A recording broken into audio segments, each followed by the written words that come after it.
Bismillahirrahmanirrahim. Bismillahirrahmanirrahim. Assalamualaikum warahmatullahi wabarakatuh.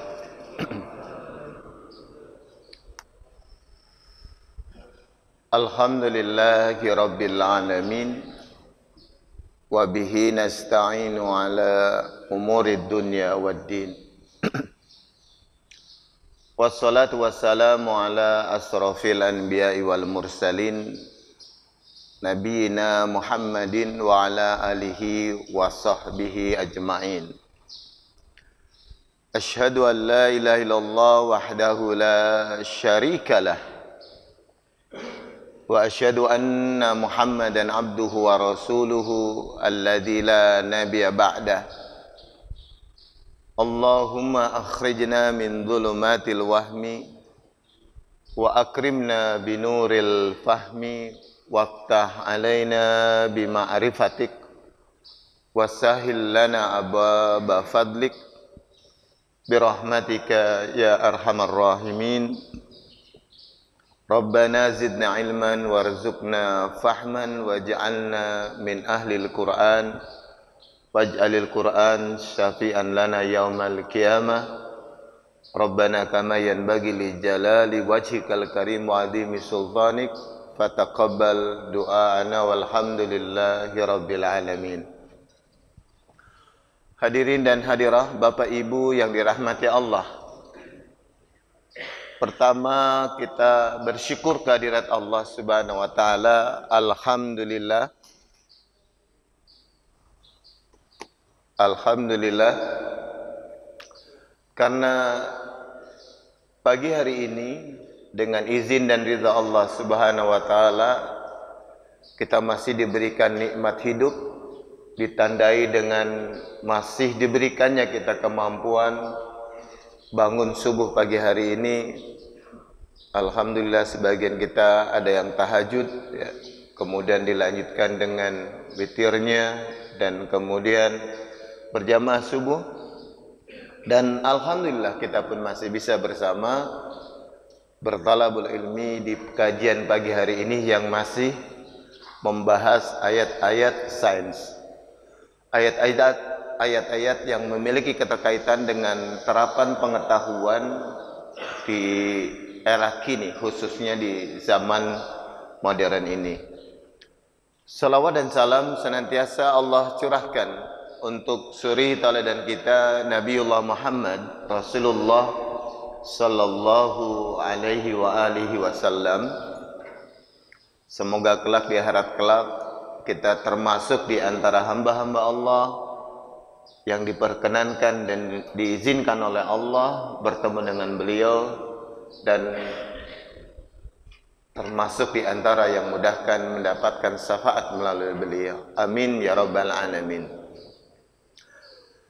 Bapak Ibu yang dirahmati Allah, pagi hari ini pembahasan kita masih terkait dengan rezeki langit, yang di pembahasan bulan kemarin kita bicara tentang wa futihatis sama'u fakanat abwaba. Allah Subhanahu wa taala membukakan pintu langit. Ya, ini yang ada di surat An-Naba. Ternyata fakanat abwaba, langit itu memiliki banyak pintu. Terjemahan dari abwaba, pintu-pintu, karena kalau satu pintu namanya bab. Ada babus salam ya, kalau di Masjidil Haram begitu. Ada bab Malik Fahd, berarti pintunya raja ya. Nah, kalau masjid kita berarti sepakat namanya babus salam semua. Betul Pak Bu ya? Ini kan masjidnya Masjid As-Salam, jadi pintunya berarti babus salam. Jadi babus salam kalau di masjid kita babani, ada dua pintu ya. Babun satu pintu, babani dua pintu ya. Jadi ada dua pintu babus salam, dua pintu salam di Masjid As-Salam ini. Dan insya Allah yang masuk ke Masjid As-Salam insya Allah selamat, amin ya. dunia dan akhirat ya. Nah, Bapak Ibu yang dirahmati Allah, yang menjadi pertanyaan lanjutan pada waktu itu adalah pintu apa? Nah, ini yang kemudian diterjemahkan secara definitif merujuk dengan pendekatan tafsirul ayat bil ayat, merujuk kepada firman Allah surat Az-Zariyat ayat 22 ya, surat 51 ayat 22. Di sana Allah katakan wa fis samai rizqukum wa ma tu'adun ya. Di langit ada rezeki kalian dan apapun yang kalian dijanjikan. Nah, jadi ada dua Pak Ibu, janji dan rezeki. Bapak Ibu yang dirahmati Allah, hampir semua tafsir ya, kalau kita membaca tafsiran dari ayat ini, ayat 22 ya, surat Az-Zariyat, hampir semua tafsir menyebutkan bahwa kalau bicara tentang janji, apa yang dijanjikan oleh Allah pada kalian, misalkan tafsir Al-Muyassar menafsiri dengan kalimat kebaikan dan keburukan, pahala dan hukuman. Jadi reward dan sanksi ya. Rewardnya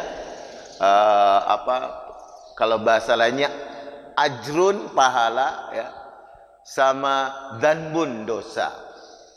Jadi dikaitkan dengan rezeki dan hal-hal yang terkait dengan kebaikan dan keburukan. Demikian pula kalau kita lihat tafsir Al-Mukhtasar ya, di bawah pengawasan Syekh Dr. Salih bin Abdullah bin Humaid, ketika menerjemahkan ayat ini juga sama. Di langit terdapat rezeki dunia dan rezeki agama. Nah, ini menarik. Rezeki dunia dan rezeki agama. Nah, hanya definisi tentang rezeki dunia Pak Ibu, hampir semuanya mengerucut pada satu makna, yaitu hujan. Yang dalam penjelasan sebelumnya kita bahas bahwa sebenarnya kalau kita bicara as-sama, as-sama ini Allah sebutkan sab'a samawat, 7 langit. Dan ketika Allah menyebutkan bumi, Allah hanya menyebut satu bumi ya. Ketika Allah menyebutkan, misalkan di surat Ali Imran, wasari'u ila maghfiratin mir rabbikum wa jannatin arduhas samawati wal ard. Ayat 133-an Ali Imran, bersegeralah kalian menuju ampunan Allah dan surganya, yang surga Allah itu memiliki keluasan 7 langit dan bumi. Jadi tidak disebutkan 7 langit dan 7 bumi. Ini yang kemudian di dalam beberapa kajian sains melahirkan dua polarisasi pemikiran, ya, 2 kutub pemikiran. Pemikiran yang melahirkan konsep tentang global earth, bumi ini sejatinya adalah bulatan seperti bumi, seperti bola. Ada yang juga menyebutkan dengan flat earth ya. Ini sebenarnya adalah hamparan, karena peta bumi sebelum tahun 1900-an ya, itu bentuknya adalah luasan saja, dataran saja. Nah, Bapak Ibu yang dirahmati Allah Subhanahu wa taala, ketika membicarakan luasnya langit, 7 langit dan 1 bumi, bisa kebayang di hadis-hadis Bukhari Muslim ketika Rasulullah menyebutkan surga, Pak Bu, satu surga, antara tingkatan surga ke surga itu kalau ditempuh dengan perjalanan waktu manusia itu bisa 1000 tahun. Kebayang ya? Kita, mohon maaf Bapak Ibu yang pernah ke negara paling jauh, mungkin kalau dari sini mungkin Amerika ya, karena bisa 24 jam beberapa kali transit pesawat. Kalau ke Saudi kan nggak perlu transit-transit Pak ya, kecuali yang pengen jalan-jalan aja. Mampir di Dubai, mampir di Oman, atau beberapa negara lah begitu. Tapi direct flight, penerbangan langsung bisa, hanya kurang lebih 9 jam ya, tergantung, lagi-lagi tergantung duitnya kan begitu. Nah Bapak Ibu yang dirahmati Allah, sejauh-jauhnya perjalanan itu nggak nyampe 1 bulan loh. Tapi jarak surga, satu surga ke surga yang lainnya itu bisa sampai 1000 tahun perjalanan. Bapak Ibu kalau dijak mikir gitu nyampe nggak kira-kira? Saya sendiri pusing. Ya. Karena kalkulasinya, hitung-hitungannya itu adalah hitung-hitungan yang berbeda pendekatannya. Kalau kita baca surat Al-Ma'arij misalkan, ta'rujul malaikatu warruhu ilaihi fi yaumin kana miqdaruhu 50 alfasanah. Kemampuan malaikat dan urusan-urusan yang dibawa oleh malaikat ketika menghadap langit itu kurang lebih 50 alfasanah, 50.000 tahun. Dah, kita mah nggak ada umurnya 50.000 tahun Pak Bu, ya kan? Sepanjang-panjangnya umur kita kan kagak nyampe 50.000 tahun. Berarti belum nyampe ke sana sudah mati duluan, betul nggak? Nah umurnya kagak nyampe. Tapi ada satu manusia yang pernah ada dalam dimensi malaikat nggak nyampe 50.000 tahun. Siapa? Nabi Muhammad Rasulullah Sallallahu Alaihi Wasallam pada saat peristiwa apa?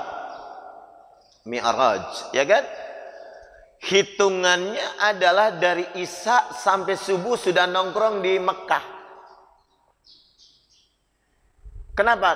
Itulah sebabnya kemudian Nabi Muhammad Rasulullah Sallallahu Alaihi Wasallam dalam surat Bani Israel disebutkan alladzi barakna haulahu.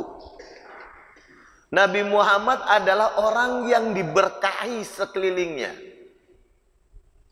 Artinya di dalam konteks tafsir ayat 1 Bani Israel itu, dimensi ketergantungan fisik Nabi terhadap batasan waktu dan tempat itu dihapus sama Allah. Sehingga walaupun Nabi Muhammad melakukan perjalanan kecepatan di atas 1000 km per detik, ya kan kecepatannya gitu kan. Kalau kita kan berada di dalam kecepatan nggak usah 1000 km per jam lah, apalagi per detik. 100 km per jam saja Pak, kalau kita lihat orang nongkrong nggak kelihatan tuh, saking cepatnya nggak bisa kedetek. Tapi di bab hadis bab tentang Isra Mi'raj, Rasulullah itu menyaksikan pada saat dia dalam perjalanan itu ada orang pedagang dari Mekah yang lagi istirahat, itu bisa ketahuan. Oh itu ada di sana. Berarti dia walaupun berada di dalam dimensi percepatan seperti itu, beliau tidak tergantung tuh dengan kondisi kecepatan. Sama halnya ketika kita bicara dimensi malaikat, dimensi surga nanti. Kalau kita bicara surga, dimensi kecepatan waktu, ketergantungan waktu, waktu dan tempat itu dicabut oleh Allah. Makanya nggak ada di surga itu orang tua, adanya orang muda. Nggak ada tuh, nggak ada kakek-kakek. Di dunia mah banyak kakek-kakek Pak ya. Sini banyak kakek. Alhamdulillah. Saya sudah jadi kakek Pak. Karena udah punya cucu kan. Ya, biar ngaku muda aja udah pasti bilang kakek kan. Ya, walaupun sebutannya macam-macam aja biar nggak kelihatan tua, bilangnya apa? Abah. Sarwa kene. Kan begitu Pak ya. Sami mawon begitu kan. Jadi ketergantungan dicabut. Nah, Bapak Ibu yang dirahmati Allah. Jadi kembali ketika Allah ngomongin langit itu unlimited sebenarnya. Walaupun di surat yang lain ya, surat At-Tariq dikatakan was-sama'i dzatir raj'i. Langit itu memiliki ar-raj'i. Ar-raj'i itu daya pantul. Dulu itulah yang dulu dikembangkan oleh Nikola Tesla. Mungkin Bapak Ibu dengar nama Nikola Tesla. Nikola Tesla itu sekarang tenar gara-gara namanya dipakai oleh siapa tuh? Bikin mobil Tesla. Elon Musk. Betul Bapak ya? Saking bangganya orang Indonesia ketemu Elon Musk, foto sama Elon Musk nggak mau berjejer. Minder belakang semua. Elon Musk-nya di depan seperti raja ya. Saking mindernya orang Indonesia ketemu Elon Musk ya. Jadi fotonya bukan berjajar tapi di belakangnya Elon Musk. Elon Musk-nya duduk. Itu dikenal Nikola Tesla dulu punya teori sebelum munculnya yang sekarang disebut dengan satelit Pak.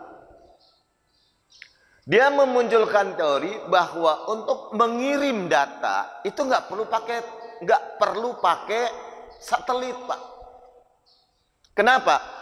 Karena menurut Nikola Tesla bumi ini di langit ini ada banyak pantulan-pantulan sehingga yang diperbanyak adalah kalau kayak sekarang yang model wajan itu apa namanya?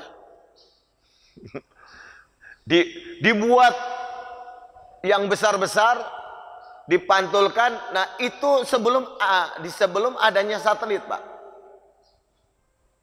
Kan satelit muncul setelah 1950-an karena internetnya saja munculnya 1960. Kemarin kita bahas kan. Barang baru Pak ya, barang baru. Makanya kalau Bapak Ibu pernah ngikutin diskusi ya, diskusi apa diskursus istilahnya tentang perdebatan global earth dan flat earth, yang pemilik data yang bernama Bos Darling itu dicerita bisnis satelit itu kan bisnis hura-hura, buang-buang duit banyak, yang untung siapa? Kan begitu. Nah sebenarnya cukup dengan menara-menara penangkap. Kalau sekarang semacam menara BTS Pak Ibu. Diperbanyakin menara-menara BTS, maka data. Nah yang jadi problemnya hari ini kan bagi kita umat Islam, kita kan terlambat memahami fenomena medan magnetik dan medan elektrik yang ada di langit ini, di atas permukaan bumi. Di atas permukaan bumi kan banyak medan elektrik dan medan magnetnya Pak. Nah yang ditangkap oleh pemikir-pemikir generasi tahun 1800-an ya, itu kemudian ditangkap, medan magnet itu dideteksi ya, didetek di mana medan, lalu diikat, maka jadilah gelombang. Karena ternyata medan ini bisa campur memiliki gelombang. Ada gelombangnya Pak. Kalau saya lihat di beberapa kita googling begitu, gelombangnya itu aneka warnanya. Itu ditangkap Pak Ibu. Nah, menariknya ini dasarnya gelombang elektrik magnetik yang ada di atas bumi atau di langit ini itu bisa dikirim, bisa ditangkap. Kalau kemarin pernah bulan Juli kalau nggak salah kita pernah bahas tentang menangkap cahaya. Wasyamsi wa duhaha, gitu kan. Cahaya bisa ditangkap, dibikin solar system, lalu jadi listrik. Dasarnya itu kan. Dan kembali itu sebenarnya hal-hal yang seperti itu kan kalau ditelusuri keilmuannya Pak Ibu, Kenapa ulama-ulama kita hampir mayoritas itu memiliki background pengetahuan tentang astronomi? Karena langit ini pintu. Di langit ini banyak pintu. Yang jelas-jelas Allah katakan di Adariyat tadi, rizkukum. Pintu dunia, rezeki duniamu tuh di langit, gitu loh. Maka astronomi, Pak. Ilmu astronomi kan dikuasai oleh ulama-ulama Islam. Dan ilmu-ilmu astronomi itu nggak berdiri sendiri. Pasti terkait dengan ilmu matematika, ilmu kimia, dan ilmu fisika. Terkait dengan daya, energi, itu pasti terkait, Pak. Bahkan munculnya internet ini kan, kalau kita telusuri, berawal dari penemuan Al-Khawarizm, ulama muslim yang berasal dari Persia, mampu menyajikan angka 0. Kenapa? Angka 0 itu sebenarnya dari peradaban Sumeria atau peradaban Babilonia yang ada di Irak. Tahun 300 sebelum Masehi atau mundur ke belakang lebih dari 400. Itu sudah ada, cuman angka 0 dulu, di zaman dulu sebelum muncul Al-Khawarizm abad ke-8 Masehi, itu simbolnya bukan 0, Pak, bukan siper, bukan bulatan kecil. 0 kecil, 0 besar begitu. Bukan. Tapi bentuknya adalah simbol, kalau bahasa sekarang, tanda kutip. 2 tanda kutip, 3 tanda kutip. Jadi 0 itu koma 2 di atas. Kalau 1, 2 koma di atas 6, berarti itu sebenarnya 1206. Yang kemudian ditelusuri, memang ini sudah muncul dari angka-angka yang dimunculkan di masyarakat India. Nah, Pak Ibu yang dirahmati Allah, kalau tidak ditemukan angka 0, kita hari ini nggak pernah mengenal istilah digital. Kenapa? Karena yang namanya tadi data-data yang ada di kita itu bisa dikirim melalui sebuah gelombang elektromagnetik, yang nanti gelombang elektromagnetik itu diikat, jadilah sinyal, dan sinyal itu bisa dijual, jadilah pulsa. Bapak Ibu kan hari ini mau nggak mau semuanya tergantung sama pulsa ya. Anak kita lebih baik nggak dikasih jajan, asal dikasih pulsa. Bahkan gara-gara nggak punya pulsa, ada anak berani kalau di daerah pukul orang tuanya. Bayi-bayi kita, Pak, Bu, lebih seneng dikasih handphone. Anak di bawah 2 tahun sekarang tuh, lihat banyak di masyarakat kita kan, lebih lagi makan nih, kalau nggak sambil nonton YouTube gitu kan, itu dia nggak bisa makan itu. Ibunya sibuk, bapaknya sibuk, ya kan? Anaknya juga sibuk, liatin sambil makan, sambil lihatnya apa? Nah, Pak Ibu yang dirahmati Allah, jadi kalau tidak ada angka 0 yang disebut oleh Al-Khawarizm yang ditemukan di tahun 700 Masehian, Pak Ibu, nggak ada tuh penemuan Mr. Faraday atau apa yang terkait dengan penemu gelombang namanya Hertz. Makanya kan gelombang 0, sekian Hertz begitu, ilmuwan dari Jerman, nggak ketemu, Pak. Maka bahasa saya ingin sampaikan, demi Allah, Pak, penemuan-penemuan sains hari ini itu semuanya basisnya Quran, yang diletakkan keilmuannya oleh ulama-ulama kita generasi awal ketika mereka membuat ringkasan-ringkasan keilmuan dalam bentuk beberapa teori, termasuk masalah matematika. Angka 1, 2 Nah, dari 1, 2 ini kemudian jadi data, karena yang namanya data itu adalah kumpulan ya, potongan-potongan dari sebaran-sebaran muatan yang ada yang bisa diikat dengan melalui simpulasi huruf 1 dan huruf 0. Ini yang kemudian disebut dengan data biner, Pak. Kalau nggak ada kumpulan 1 dan 0, itu nggak, data itu lepas. Makanya lihat Bapak Ibu, kalau beli pulsa selalu pakai angka 0 nggak Pak Bu? Bahkan nomor handphone kita selalu diawali pakai 0 Bu, betul? Ada nih yang pulsanya nomor handphonenya langsung 2, 3, 4, 5, ada? Selalu dari 0, ya kan? Ya. Jadi 0 nggak ada Bu, angka itu langsung 2. Pak, selalu dari 0. Karena 0 itu mengikat. Kalau dalam bahasa komputer itu 0 itu adalah off. 1 on. Off on. Jadi ada data yang ditahan, ada data yang dibuka. Dan ini Masya Allah. Jadi di langit ini dipeta-petakan 0,0.3, 0,4. Nah, itu kemudian. Ini berkembang. Itulah sebabnya salah satu bentuk rezeki hari ini Pak Ibu yang dirahmati Allah, masih terkait dengan wafis sama irizukum. Kita hari ini ya, salah satu rezeki yang berkembang di dunia,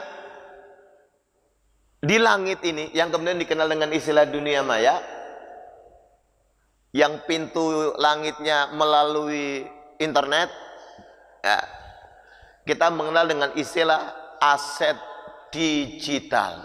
Ada sekarang namanya digitalisasi aset. Pak Ibu, fenomena digital, aset digital itu rame tahun 2002, awal 2002, ketika ada seorang anak muda namanya Ghazali. Ghazali ini Pak Ibu, kalau lagi suka selfie, foto, pret apa track ya, pet begitu. Fotonya itu ada lebih dari 1000 hampir. Foto itu dijual Pak di sebuah marketplace. Marketplace itu tempat orang jualan di dunia maya. Kalau sekarang Shopee itu marketplace, blibeli.com marketplace, Lazada marketplace, itu nama-nama marketplace Pak Bu ya. Banyak gitu. Nah, nama marketplace-nya namanya OpenSea. Itu foto dia.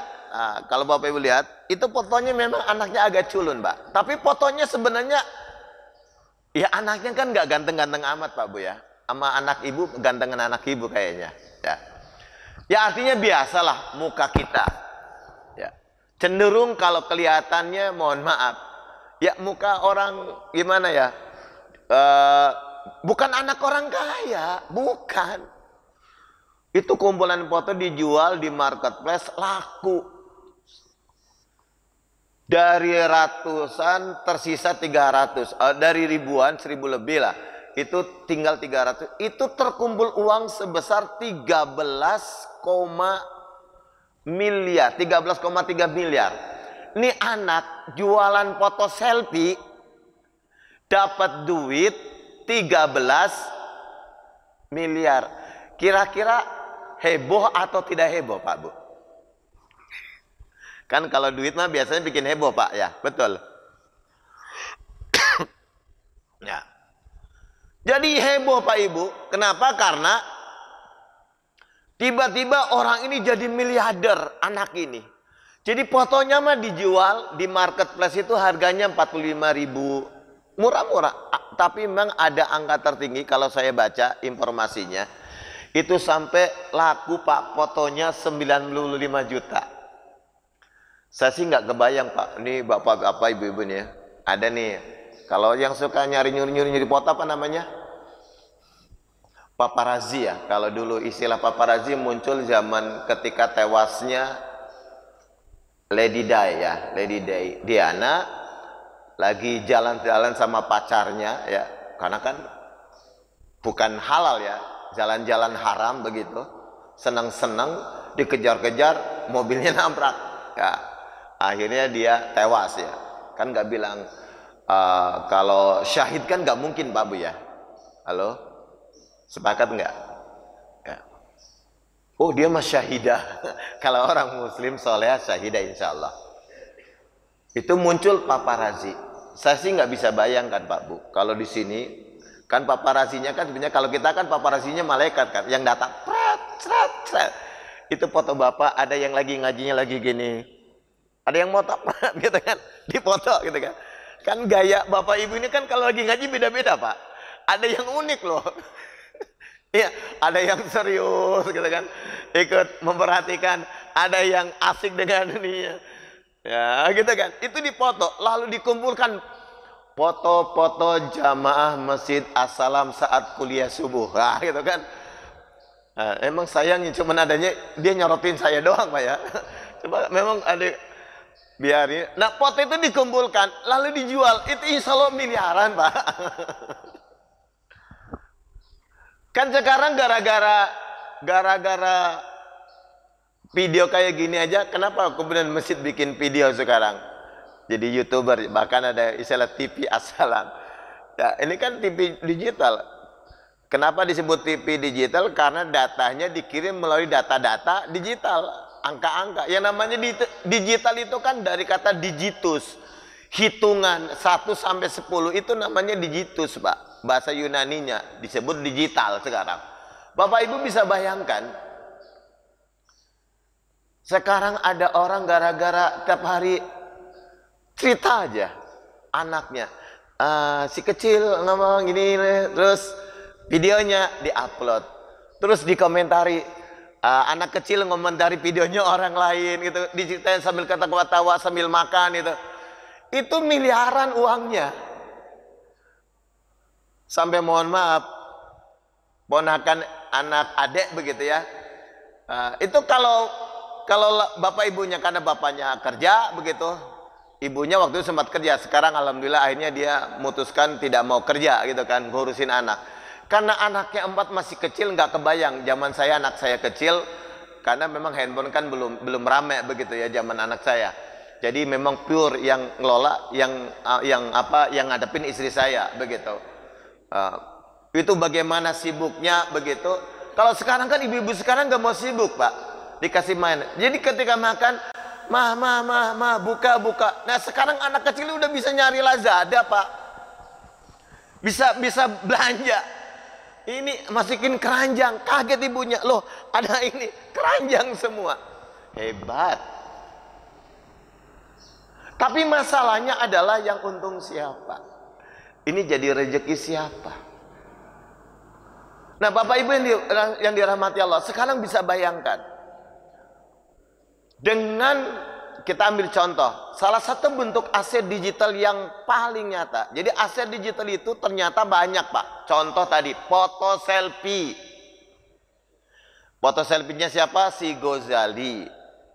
Ghazali jualan foto selfie, ada ratusan. Itu foto itu dikumpulkan dari 2017 Pak. Jadi dia moto dari 2017 moto sampai 5 tahun, sampai dia kasih komentar di Instagramnya, akhirnya kerja keras saya terbayar. 5 tahun dikit-dikit foto, foto itu dikumpulkan, dijual. Ada orang melihat mukanya, kok mukanya, mohon maaf, ini mukanya alami, natural, bahasanya macam-macam. Bahkan ada juga orang mengatakan, wah ini mah mukanya abstrak. Ada juga begitu Pak ya.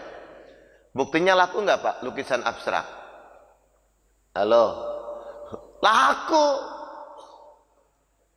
Lukisan bukan 100.000, jutaan Pak.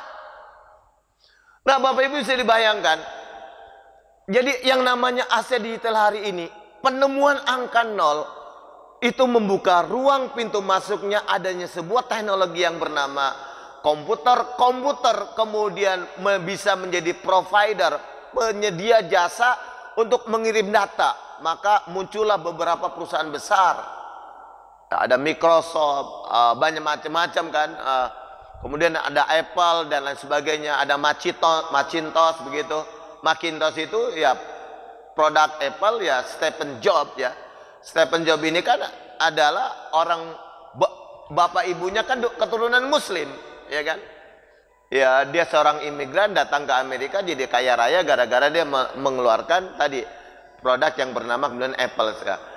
Dan Pak Ibu, dan ini yang namanya ini tikus ini atau mouse ini adalah produk dari Macintosh awalnya. Tapi kan sekarang sudah diadopsi oleh banyak perusahaan. Ini aja duit Pak Ibu. Nah, kembali ke pokok masalah. Jadi wapis sama rizqukum itu sekarang kalau Bapak mau uraikan, bentuk yang paling real adalah namanya aset digital. Aset digital itu apa? Macam-macam. Segala bentuk yang bisa didigitalkan itu namanya aset. Foto, selfie, sebagaimana Ghazali dijual di marketplace, gambarnya di PDF kan, itu jadi aset. Makanya hati-hati, kan hati-hati para wanita, jangan suka gampang selfie. Karena kalau dia foto gaya-gayaan, itu sekarang bisa diolah fotonya pakai AI, artificial intelligence, intelektual begitu, alat artificial intelligence, dia itu bisa dirubah fotonya, bisa digunakan. Bahkan sekarang lagi rame, Bapak Ibu pernah lihat nggak? Ini lagi rame nih, orang nyebarin Mulyono lagi salaman sama Pak Bowo, ya kan? Tiba-tiba berantem, betul nggak? Ada yang dapat nggak Pak Bu? Halo? Ada yang dapat belum? Ini jangan-jangan ketinggalan zaman ini. Itu kan kerjaan apa? AI Pak Bu. Kok orang diam-diam bisa? Sekarang kan ada orang ngomong macam-macam, makanya hati-hati para akhwat khususnya, jangan kamu buka auratmu apalagi dipoto, karena itu jadi dosa jariah. Silakan Bapak Ibu yang punya anak gadis yang belum berjilbab, jangan suka upload ya. Jangan suka upload foto-foto selfie-nya yang tidak membuka, yang tidak menutup aurat. Jangan, itu jadi dosa jariah. Foto itu bisa dieksploitasi dengan AI, di macam-macam. Gambarnya bisa dibikin rubah-rubah. Kalau manusia saja bisa merubah gambar, bisa ngomong, gimana Allahu Akbar. Wih, Allah mah sumber segala sumber. Makanya kalau kita nanti mati dihidupkan kembali jadi kayak kita, gampang. Bagi Allah mah gampang Pak. Ya.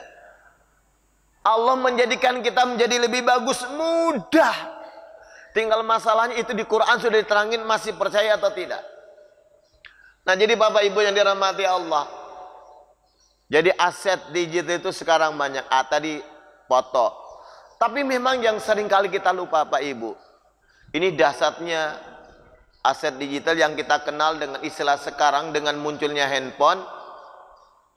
Itu muncul pulsa. Pulsa itu adalah serangkaian kumpulan angka-angka yang bisa membentuk sebuah data yang bisa dikirimkan melalui sinyal elektronik. Itu pulsa. Pak Ibu bisa bayangkan tahun 2024 masyarakat Indonesia yang menggunakan handphone itu menurut Asosiasi Penyelenggara Jasa Internet atau APJII itu kurang lebih 221 juta. Kalau orang yang 220 juta itu pakai pulsa sebulan 10.000, itu sudah menghasilkan 2 triliun 215 miliar 600 juta rupiah. Tapi kan rumah kita nggak mungkin kan Bu 10.000 buat internet. Ada yang 100.000. Kalau 100.000 sudah 20 triliun. Bagaimana kalau yang 1 juta lebih dari 200 triliun? Pertanyaannya Pak Ibu, itu rezekinya siapa? Allah yang mengatakan pisama irizkukum, di langit itu rezeki kalian hai kaum muslimin. Rezeki kalian hai orang beriman. Rezeki kalian hai orang yang baca Quran. Rezeki kalian hai kalian penggali Quran. Quran itu hudan, petunjuk. Nah, begitu Pak. Tapi kan enggak Pak ya. Orang kita punya Telkom saja sekarang sudah bukan milik Indonesia kan, sudah dijual kan sama emak, ya kan? Emak jual tuh ke Singapura. Lalu petugasnya mengatakan nanti kita buyback. Ternyata bukan di buyback, dijual semuanya. Sampai jalan tol aja kita udah nggak pada punya kan? Jalan layang, tol layang yang dari Jakarta ke kilometer 45, 48 itu milik siapa?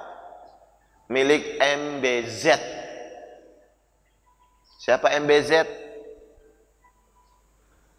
Pemimpin negara, untung masih negara muslim Pak ya. Ya, artinya dia nggak ngambil, dia kan bikin masjid aja di Solo, masjid nggak boleh ada sedekah, kan begitu. Pak Ibu yang dirahmati Allah, bukan dibeli lagi, malah dijual-jualin. Ya. Tuh banyak pulau-pulau kita juga jualin. Ya. Nah, Pak Ibu yang dirahmati Allah Subhanahu Wa Taala. Nah, dari kajian ini saya ingin menyampaikan Pak Ibu,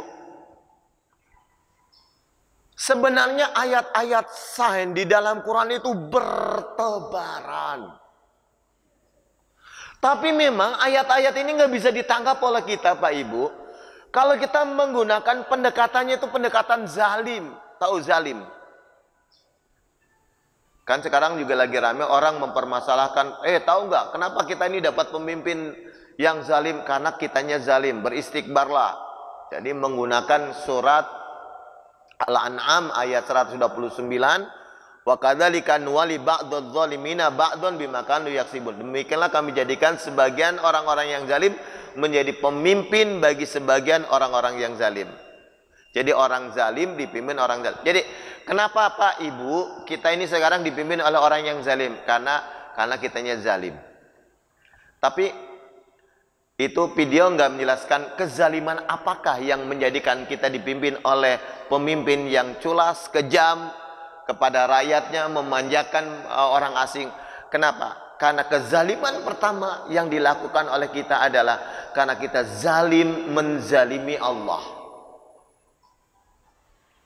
Apa itu menzalimi Allah? Menzalimi Allah itu tidak memberikan haknya Allah. Hak Allah itu apa Pak Ibu? Diibadahi. Ibadah dalam konteks hak Allah Pak Ibu itu kita kenal dengan istilah tauhid.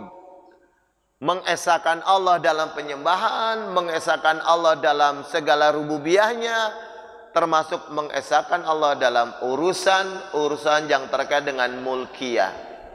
Kan ayat terakhir surat Bani Israil 111-an, lam yattahid waladan walam yakun syarikun fil mulki. Allah tidak memiliki sekutu dalam kekuasaan, tapi karena umat manusianya termasuk orang Indonesia misalkan syirik dalam urusan mulkiyah, zalim kepada Allah, maka Allah hadirkan pemimpin yang zalim. Itu kalau kita tarik garis benang. Dan ternyata kezaliman kita bukan hanya tentang haknya Allah, tentang hak kita. Kita ini punya hak dalam konteks rezeki alam Pak. Tapi rezeki alam itu tidak kita bisa nikmati karena kita zalim.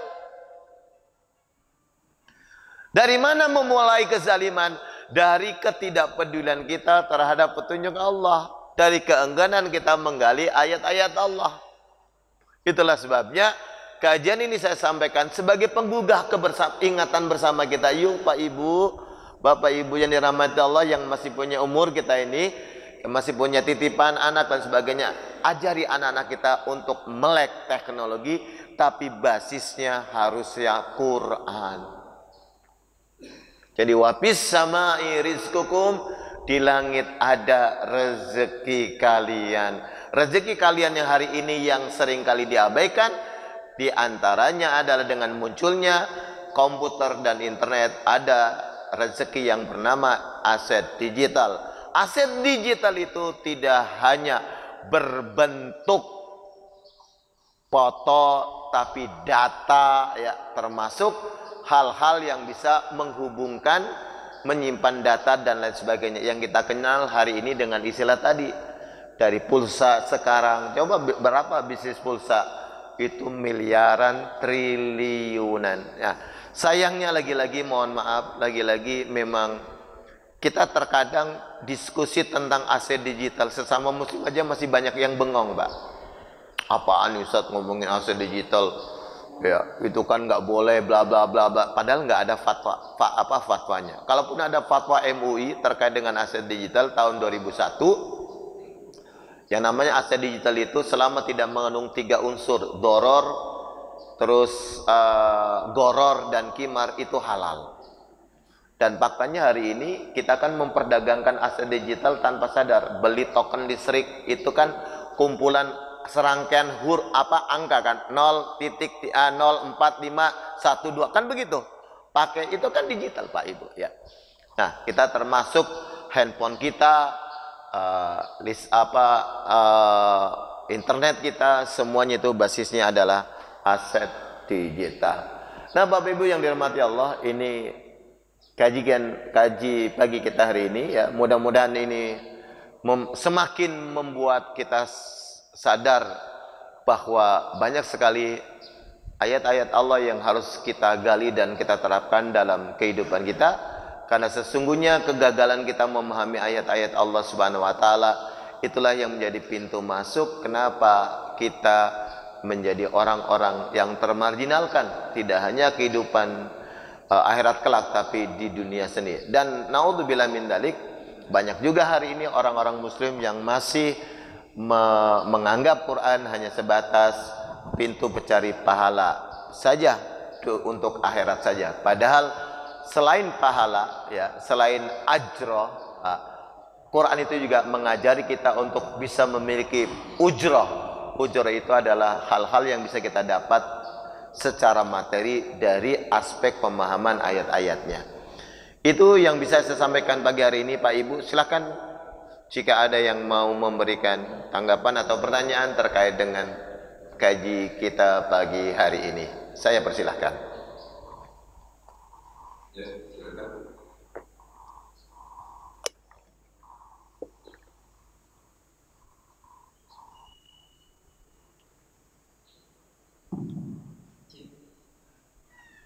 Assalamualaikum warahmatullahi wabarakatuh.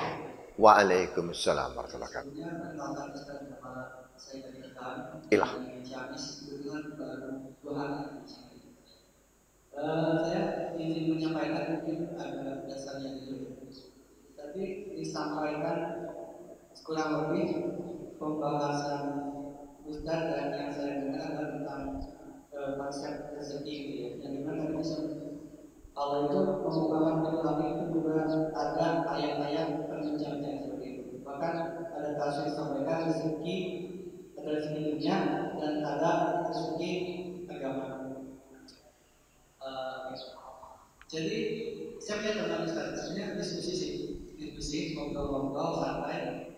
Ada culture shock di mana teman saya itu bekerja di lingkungan yang notabene mungkin bahkan satu divisinya ada belum pada kenal. Bahkan ketika ada ibarat kata waktu sholat, teman saya itu shock di mana si orang-orang akhir itu melalaikan hal tersebut. Jadi ibarat kata kayak bekerja pulang, kerja pulang.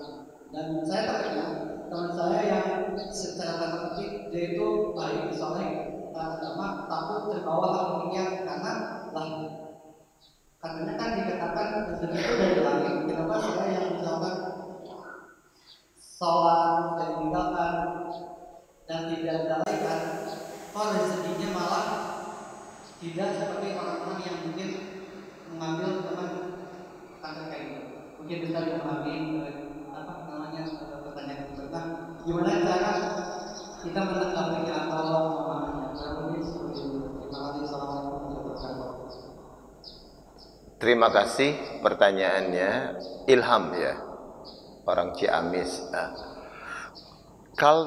Culture shock atau kultur shock ya, itu adalah satu kepribadian yang kaget atas satu kondisi ya.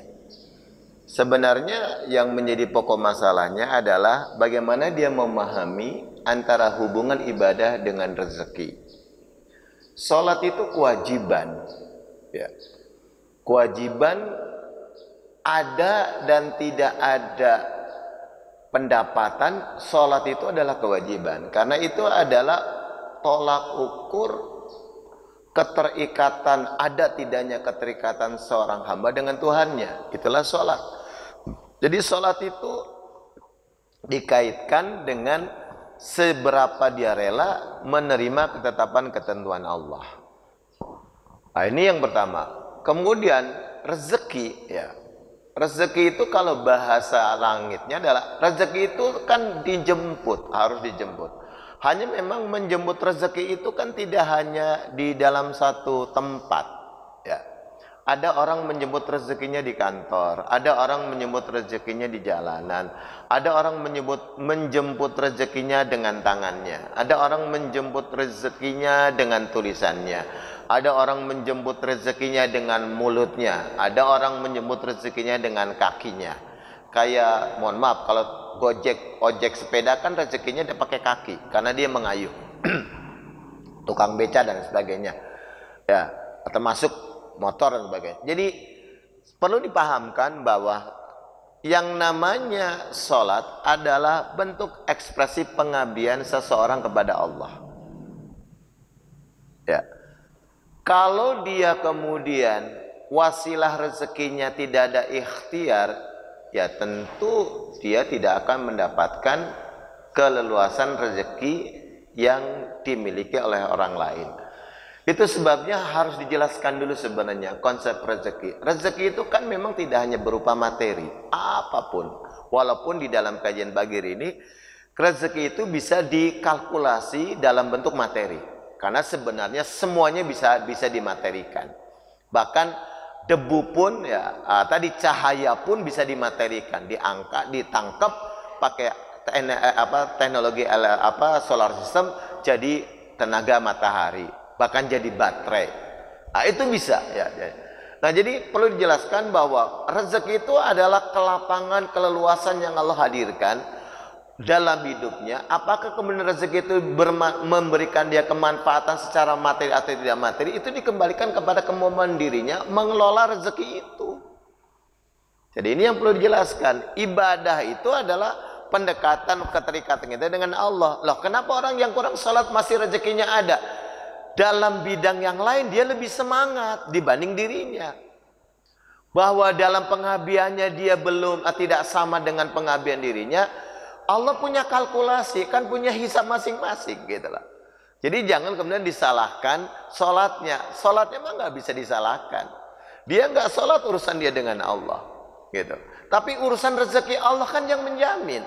Jangankan sama dia yang kufur, binatang yang nggak ini aja dikasih rezeki.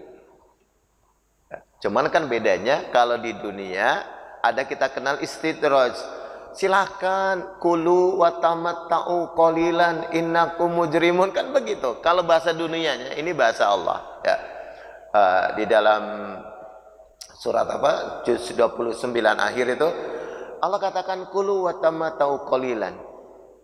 Makan dan minumlah, tapi kamu cuma dapat sedikit. Innakum mujrimun, karena kamu berdosa gitu loh. Jadi beda kalau kita keluar tamata'u hani'an bima kuntum taman. Kalau orang beriman makan minumlah dengan nyaman karena nanti akan dapat lagi di akhirat. Jadi ini harus dipahamkan ya. Bagaimana memahami konsep rezeki tadi. Dan betul karena dia culture shock ya, mengalami goncangan, harusnya diajak ngobrol banyak ya. Tidak sekedar datang dan pergi ya. Mungkin itu aja ilham ya. Nanti bisa kita ngobrol panjang ya setelah acara selesai mungkin ya. Baik, yang lainnya ada pertanyaan ibu-ibu? Ada? Oh, enggak ada.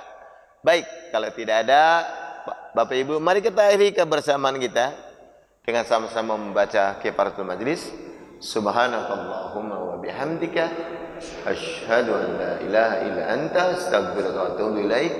Wal aqum minkum alhamdulillahi rabbil alamin. Assalamualaikum warahmatullahi wabarakatuh.